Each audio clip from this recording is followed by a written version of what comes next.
একসময় চাষে আগ্রহ না থাকলেও কুয়াকাটার উপকূলীয় এলাকায় কৃষকদের কাছে বেশ জনপ্রিয় হয়ে উঠেছে তেলবীজ জাতীয় ফসল সূর্যমুখী। অনুকূল আবহাওয়ায় ভালো ফলন পাওয়ায় কৃষক পর্যায়ে বাড়ছে লবণ সহিষ্ণু সূর্যমুখীর আবাদ।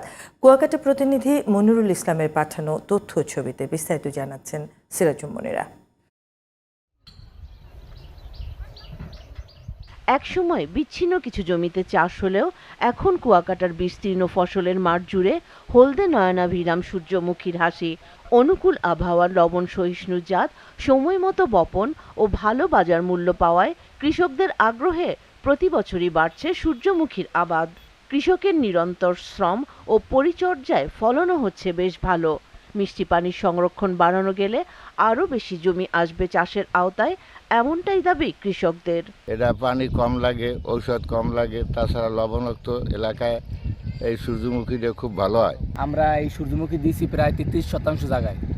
আশা করি ফলন ভালো হইবে এবং লাভ হইবে। সয়াবিন তেল কিনতে গেলে সব ভেজাল, এখন সূর্যমুখীর তেল নিজে হাতে তৈরি করা তৈল। এটা তেলও ভালো, খাইতে ভালো, ফলনও ভালো, খরচও কম, অল্প খরচে অনেক লাভ। প্রশিক্ষণ সহ উন্নত বীজ, চাষ উপকরণ দিয়ে সূর্যমুখী চাষে কৃষকদের উদ্বুদ্ধ করছে কৃষি বিভাগ। এবার প্রায় 2000 হেক্টর জমিতে সূর্যমুখীর আবাদ হয়েছে, যা গতবারের তুলনায় প্রায় 3 গুণ।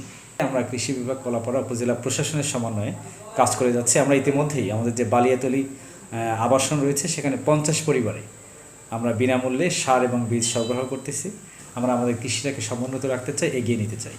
এরই মধ্যে দেশের একক উপজেলা হিসেবে সর্বোচ্চ সূর্যমুখীর চাষ ও উৎপাদন হচ্ছে জেলার কলাপাড়া এবং কুয়াকাটায়। শুধুমাত্র এ উপজেলায় 1250 হেক্টর জমি থেকে 1700 মেট্রিক টন তেলবীজ উৎপাদনের আশা করছে কৃষি বিভাগ।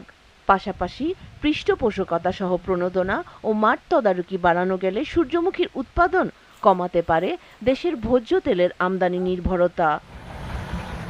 Sirajum Monira, GTV news.